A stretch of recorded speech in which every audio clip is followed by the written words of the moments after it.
Well, hi guys, I'm Lars Lidahl. I'm the environmental technician here with Prairie Island, and today we're going to walk you through the passive solar greenhouse that we've put up over the last year. So it's kind of a cool structural design in that instead of like a traditional greenhouse with full polycarbonate surrounding the entirety of the thing, the north, eastern, and western walls are all heavily insulated, so we can actually retain some of the thermal energy within the structure itself instead of just bleeding it off. We've got the typical polycarbonate that has an R value of like right around 3, but the R value of our walls is a little bit closer to 30. So we've got something like 10 times the insulation on most of our greenhouse than what a traditional greenhouse structure has.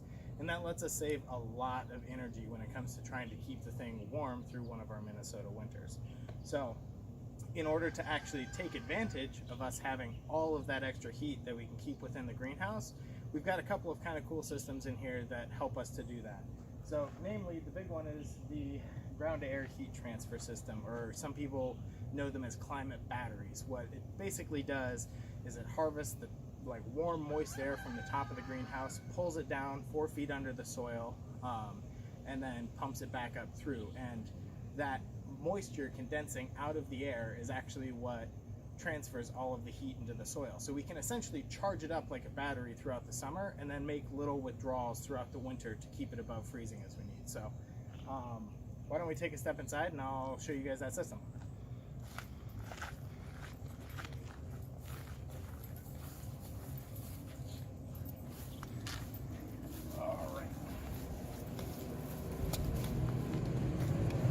So it's a little noisy in here because we still have the GAT fan running, which is basically this inline fan that takes and pulls all of the hottest air from the top of the greenhouse out. And then it runs down into a couple of manifolds that run the entirety of the width of the greenhouse here with a series of 4-inch corrugated pipes buried, like I said, 4 feet under the soil.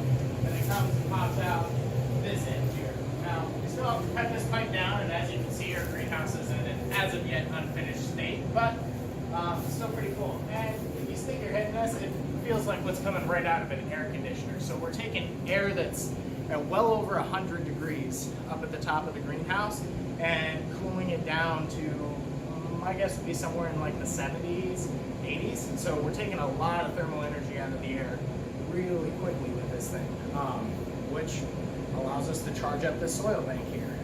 The other major system that we have that stores a lot of our thermal energy is this. It's a phase change material, which is essentially like a wax that it melts at, I want to say, right around 70 degrees and then freezes at right around 50. So as it melts, it's absorbing all of that thermal energy from the sun, and then when it freezes, it actually releases all of that energy back within the structure. So it's just another way that we can passively moderate the temperature of what is going on.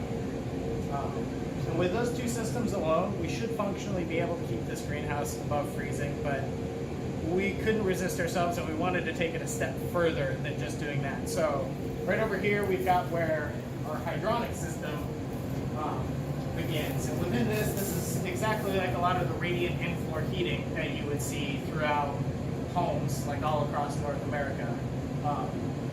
Except with ours, we're going to be powering it off of a compost pile that'll be sitting just on the other side of this wall.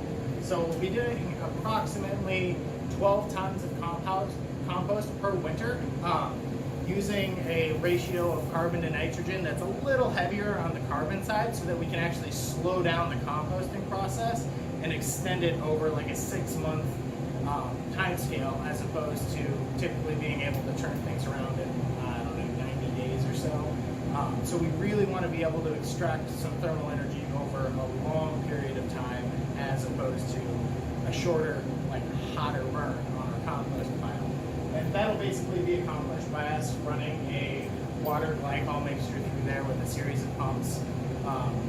And we'll set it up in the fall, I'm thinking probably late October, and then run it as late into the season as we can so that we have some other way of bringing more thermal energy into the greenhouse for those really cloudy days in Minnesota where we're just not going to get the kind of heat gain that we would today. So we're standing in here right now, and we've got all of our fans off, and in the course of probably the last 10 or 15 minutes of us getting started on filming some things here, we've come up at least 10-15 degrees. I don't know about poor Leia behind the camera there, but I am already like sweating.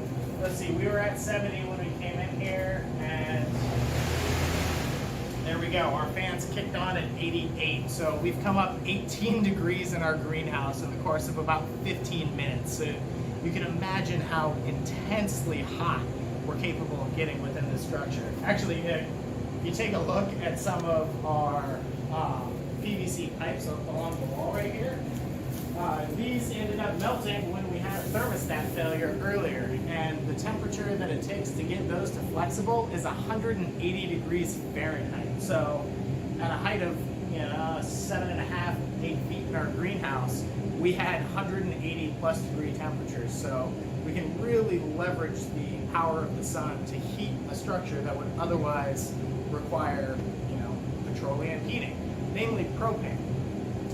Which brings me to the other awesome thing about this greenhouse. Through both our composting and through our gas system, in order to heat the thing, we're offsetting somewhere in the realms of about 27 tons of CO2 from entering the atmosphere.